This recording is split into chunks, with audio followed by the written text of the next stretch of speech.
Hello प्यारे दोस्तों, स्वागत है आपका इंटरव्यू क्लासेस में। अब हम बात करेंगे अपने सेकंड चैप्टर एक चर वाले रैखिक समीकरण के बारे में। ये अपने 8 नंबर का है। फर्स्ट चैप्टर था वो 6 नंबर का था और ये है 8 मार्क्स का। अगर आप ये पूरा वीडियो देख लेते हैं तो जाहिर सी बात है आप यहाँ से पूरे नंबर ले ही आएंगे। ठीक है ना। ये पूरी सीरीज़ है, आप पूरी ख़त्म कर लीजिएगा, जिसमें आपके लगभग मॉडल पेपर के सारे क्वेश्चन आंसर और हर टाइप के क्वेश्चन आंसर आपके हो जाएंगे कंप्लीट। और आपको पूरी ये सीरीज़ है वो कल शाम तक मिल जाएगी। ठीक है ना। तो एग्ज़ाम से पहले एक बार फिर देख लीजिएगा। ठीक है ना। चलिए देखते हैं, स्टार्ट करते हैं अपने क्वेश्चन। अगर आपने पहले वाला वीडियो नहीं देखा तो यहाँ पे आपको प्लेलिस्ट मिलेगी, वहाँ पे आप जाकर देख सकते हैं। ठीक है ना। चलिए देखते हैं। फर्स्ट क्वेश्चन है, रैखिक समीकरण की आवश्यक शर्त है। ध्यान रखिए, रैखिक समीकरण की पहली शर्त यही है कि चर की अधिकतम घात 1 होनी ही चाहिए। तो ऑप्शन इसमें क्या हो जाएगा? A correct answer. ठीक है ना, अ भर देंगे आप। अगला देखिए, पक्षांतरण करते समय प्लस का चिन्ह बदलता है। ध्यान रखिएगा, पक्षांतरण करने पर प्लस जो होता है वो चेंज हो जाता है आपके माइनस में, और माइनस जो होता है वो चेंज हो जाता है प्लस में, और गुणा चेंज हो जाता है भाग में, और भाग है वो चेंज हो जाता है आपके गुणे में। ठीक है ना, ये चीज़ ध्यान रखिएगा। अगला है 3x बराबर 21। आप जानते हैं 3x बराबर 21 लिखा हुआ है, x बराबर 3। अभी हमने कहा अगर भाग ये गुणे में है आपस में तो इधर जाके ये भाग में हो गया, तो आंसर आएगा काटने पे 7। तो आपका ऑप्शन सही अ ऑप्शन। ठीक है, 7। अगला देखिए, रैखिक समीकरण का हल हो सकता है। रैखिक समीकरण को हल करने पे क्या आंसर आ सकता है? तो ध्यान रखिए, कोई भी प्राकृत संख्या, प्राकृत संख्या कौन सी होती है? जो आपके 1 2 3 ये, या फिर कोई भी परिमेय संख्या, या कोई भी पूर्ण संख्या, या कोई नहीं। देखो कोई नहीं तो ऑप्शन गलत ही हो गया। ये कोई प्राकृत संख्या है ऐसा कोई ज़रूर नहीं है। कोई पूर्ण संख्या, पूर्ण मतलब 0 1 2 3 ऐसा है, कोई ज़रूर नहीं है। कोई भी परिमेय संख्या आ सकती है। परिमेय संख्या आप जानते हैं क्या होता है? जिसको आप p/q में लिख सकते हो, और जो q जो होता है ना वो 0 के बराबर नहीं होना चाहिए। मतलब कैसा भी नंबर हो, ऊपर कुछ भी हो, लेकिन नीचे 0 नहीं आना चाहिए, वो संख्या होती है परिमेय। तो जब आप रैखिक समीकरण का हल करते हैं तो आपके कोई भी उत्तर आ सकता है, कुछ भी आ सकता है, एक परिमेय संख्या ही आएगी। ठीक है, ये भी आ सकता है, ये भी आ सकता है, और परिमेय संख्या में सारे आते हैं। ठीक है ना, तो ऑप्शन क्या हो गया? ब करेक्ट आंसर। अगला देखिए, x माइनस 4 बराबर 5 का हल होगा। तो आप जानते हैं x आपने 5, और क्योंकि ये -4 इधर है तो उधर जाने पे प्लस का 4 हो गया, तो 9। 9 अगर उत्तर है तो, नहीं तो कौन सा ऑप्शन बेस्ट है? आपने कहा मल्टीप्लाई नहीं, डिवाइड नहीं, माइनस नहीं, ये वाला। तो आपके द ऑप्शन सही। ठीक है ना। फिर देखिए, अब आपको समीकरण हल करना है। ऐसा क्वेश्चन आपको 100% देखने को मिलेगा। ठीक है, जैसे आपने ये सवाल देखा सीधा मन में आया कि वज्र गुणन। ठीक है, तो आपने कहा इस 2 के नीचे बट्टे 1 करके लिख दो, वज्र गुणन करा दो। ठीक है, वज्र गुणन कराया तो 2 का 3 से हुआ तो 6x। ठीक है, और बाकी ये इसका 1 से, क्योंकि नीचे इधर 1 था ना, 1 से हुआ तो ये सेम लिख दो। आपने कहा ठीक है, तो 8x, अब 6x को आप इधर ले आओ, तो ये हो गया अपना माइनस का 6x, और जब ये 3 गया उस साइड तो ये प्लस का 3।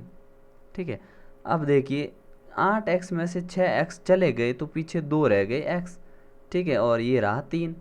अब आपको x का मान चाहिए तो 3/2 आपका उत्तर। ऐसे कैसे? इधर देखिए, आपने ये नंबर देखा, नीचे रख दिया 1, वज्र गुणन कराइए। 9 का 1x से किया, 9x का 1 से गुणा किया तो 9x बराबर, अब 15 का इससे गुणा करिए तो आपके पास 105 माइनस 90x आ गया। ठीक है, अब माइनस का 90x है, इधर ले आए, और इधर 9x पहले था तो 99x हो गए। ठीक है ना, और उधर 105 है। फिर आपने x का मान निकालने, 105 में 99 का भाग दिया, 35/33 आपका आंसर। ठीक है, बहुत ईजी। अगला देखिए किस टाइप का क्वेश्चन आएगा।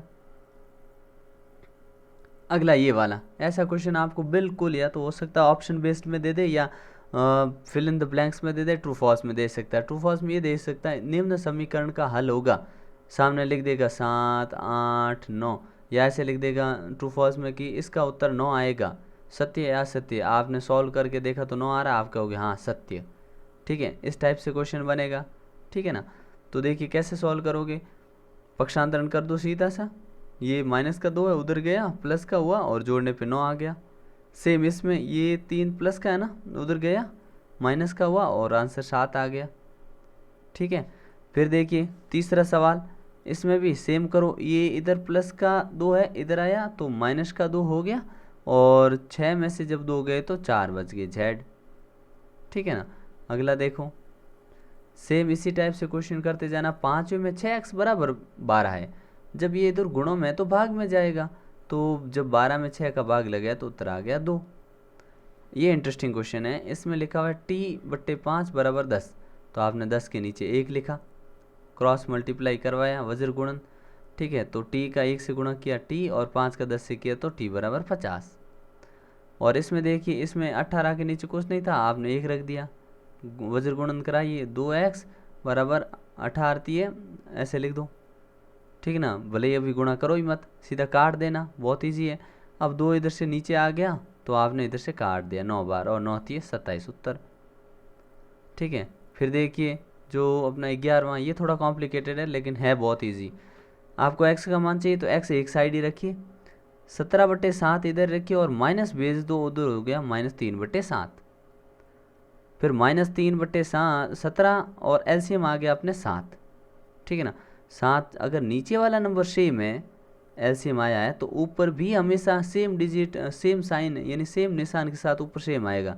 17 - 3, तो आपने घटा दिया 14/7 और काटा तो 2।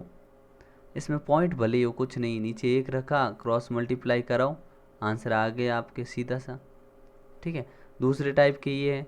इसके बाद कुछ क्वेश्चन अलग से क्वेश्चन बनेंगे, शानदार क्वेश्चन, ठीक है ना, बनने के फुल चांसेस हैं और आएंगे। आपको बोला दो संख्याओं का योग 95 है, दो संख्याओं को जोड़ोगे तो क्या बनेगा, 95। ठीक है, एक संख्या दूसरी से 15 अधिक है, मान लिया पहली संख्या x है, दूसरी क्या है, दूसरे से कितनी अधिक, 15, तो ये x है, इससे 15 अधिक है अगली, तो पहली होगी x, दूसरी होगी x + 15। अब क्या बोला, इन दोनों को अगर हम जोड़ लें तो कितना बोला कि 95 आएगा। हमने कहा ठीक है, प्रश्नानुसार हमने क्या जोड़ा, x फिर x + 15, ये जोड़ लिया 95। x हो गए 2x, 15 को उधर भेजा, माइनस में कर दिया तो आ गया 80, और 80 इधर 2x था तो 2 को उधर भेजा 40, तो x का मान आया 40। पहली संख्या तो x ही थी मतलब 40 थी, दूसरी संख्या x + 15 थी मतलब 40 में 15 जोड़ो तो 55। ठीक है ना, बहुत ही आसान है। अगला देखो, ऐसा सवाल जिसमें आपको अनुपात दे दे, दुनिया का सबसे आसान सवाल है। जब भी अनुपात दे उसको x मान लो। माना पहली संख्या जो है आपके अंतर दोनों का दे रखा, पहली होगी 5x और दूसरी होगी 3x। ठीक है, अब क्या बोला, उनमें अंतर 18 है, अंतर 18 है मतलब भाई 5x और -3x बराबर कितना है, इसने कहा 18 है। ठीक है, अब 5x में से 3x घटाओ, आगे आपके 2x बराबर 18। अब x का मान आ गया 18/2 कर दो तो उत्तर आया 9, तो x बराबर कितना आ गया, x बराबर 9। अब देखो पहली संख्या थी अपने 5x, तो 9 × 5, 9 × 5 = 45 हो गया। दूसरी संख्या अपने 3x, तो 3 × 9 बराबर 9 थी 27, दूसरी संख्या। ठीक है ना, बहुत देखिए ये वाला सवाल कि हरी और हैरी की वर्तमान आयु है ना, वो 5:7 है। 4 साल बाद इनकी आयु का अनुपात ये चेंज हो जाता है। इनकी वर्तमान आयु बताई, हमने मान लिया भाई उनकी अनुपात है, अनुपात आते ही आपको क्या x मान लेना है, तो 5x और 4x है। अभी 4 साल बाद क्या हुआ, 4 साल बाद भाई हरी और हैरी दोनों बढ़ेंगे ना, तो 5x से 4 साल बड़ा हो गया, ये 7x से 4 साल बड़ा हो गया। अब प्रश्नानुसार कहते हैं कि इनका अनुपात, अनुपात दे रखा मतलब देखो किसका, हरी और हैरी का, हरी की ऊपर लिखी, नीचे हैरी की आयु लिखी, अनुपात इनका 3:4 यानी 3/4। अब कुछ नहीं, सीधा सा आपने वज्र गुणन कराया तो x का मान आपके निकलेगा 4। ठीक है ना, अब 4 निकला तो हरी की आयु कितनी थी, 5x थी ना, तो 4 को 5 से गुणा कर लो 20 साल, और हैरी की उम्र 7x थी, 7 का 4 से गुणा कर लो, 7 चौक 28 वर्ष। ठीक है ना, आंसर हो गया। अगला देखिए, अगले 2 अंकों की एक ऐसी संख्या है जिसको आप है ना स्थान चेंज करने पे, योग है कोई, स्थान चेंज करने पे बदल देने पर संख्या दूसरी संख्या से 27 अधिक हो जाती है, तो संख्या बताइए। हमने माना दो अंकों की संख्या मान लीजिए 52 है, सॉरी 25 है। इसमें इकाई का अंक हो गया 5 और दहाई का अंक कौन है 2। तो 2 हमेशा दहाई है, इसका मतलब ये 10 से गुणा होगा, ठीक है ना। तभी तो देखो 2 इंटू 10 20 बनेगा और 20 में 5 जुड़ेगा तब 25 आएगा। तो हमने माना पहला संख्या जो है अपनी, पहला अंक इकाई का अंक हो गया x और दहाई का अंक क्या होगा, अगर दोनों संख्याओं का योग कितना है 9 है, ठीक है ना, योग 9 है, इधर 9 लिखना चाहिए था, ठीक है ना। तो 9 माइनस एक्स ये आ गया, ठीक है। अब संख्या क्या बनी, आपने कहा संख्या ये दूसरी संख्या है और पहली संख्या कौन x है, ठीक है, तो x जोड़ लो इसमें। अच्छा, दूसरी संख्या को हमेशा 10 से गुणा करते हैं, तो इसको हमने अगर सॉल्व किया तो आपने देखो ये सॉल्व करने पे 90 माइनस 9x। अब क्या बोला, स्थान बदलने पर, इसका मतलब पहले x आ गया, इसको आप 10 से गुणा कर लो, ठीक है, 10 से गुणा कर लो और प्लस 9 माइनस एक्स लिख दो। आपने सॉल्व किया तो ये संख्या आ गई 9x प्लस 9। अब सवाल कहता है कि जो दी गई संख्या थी उससे ये 27 अधिक है, बताइए। अब ये संख्या 27 ज़्यादा है तो बराबर का निशान लगाओगे ना, तो इस संख्या में आप 27 जोड़ दोगे, सिंपली ऐसे, ठीक है ना। फिर सॉल्व किया तो x बराबर आपके 6 आ गया, ठीक है। अब x 6 आ गया तो आप जानते इकाई का अंक था वो था x, तो 6 रहेगा इधर और दहाई का अंक क्या आया 9 माइनस 6 3, तो संख्या होगी 36, ठीक है ना। अगला देखिए, अगर अमन की आयु जो है आपके वर्तमान आयु उसके पुत्र की 3 गुनी है, पुत्र की 3 गुनी तो मानेंगे किसकी, पुत्र की, क्योंकि भाई पुत्र की 3 गुनी करेंगे तो पिता की आ जाएगी, तो पुत्र की x है, पिता की 3x हो गई। 10 वर्ष पहले, इसका मतलब 10 वर्ष घटाओ भाई, दोनों में से घटेगा, क्योंकि बेटा कम हुआ तो बाप की भी उम्र कम करनी पड़ेगी, ऐसा नहीं कि एक बढ़ रहा है एक कम हो रहा है, ऐसा नहीं हो सकता ना। तो क्या बोला, 10 वर्ष पहले दोनों की ये उम्र हो गई। अब प्रश्न क्या कहता है कि 5 गुनी हो जाती है किसकी उम्र, जो पुत्र की आयु की 5 गुनी, किसकी, पिता की। तो आपने कहा पिता की तो उम्र ये है भाई, ये अगर 5 गुनी हो गई है तो इसमें हम 5 से गुणा करेंगे ताकि ये बराबर हो जाए, ठीक है। फिर कुछ नहीं किया आपने, सिंपल ही इसको मल्टीप्लाई किया, x को एक साइड किया, ठीक है। एक साइड करने पे आपके देखो -2x और -40 हुआ, आपने -40 में फिर -2 का भाग लगाया तो माइनस से माइनस कैंसिल और ये आया 20 वर्ष, x आ गया 20। x तो बेटे की होगी, पिता 3 गुना बड़े थे 3x, ये आपके आंसर हो गया, ठीक है। इतना सिंपल है, ठीक है ना। तो नेक्स्ट पार्ट में जल्दी मिलते हैं, सिर्फ आप इनको बस एक बार रिवाइज कर लीजिए, ठीक है ना, बेहतरीन परसेंटेज बनेंगे आपके, ठीक है। मिलते हैं नेक्स्ट पार्ट में, तब तक के लिए गुड बाय, जय हिंद जय भारत।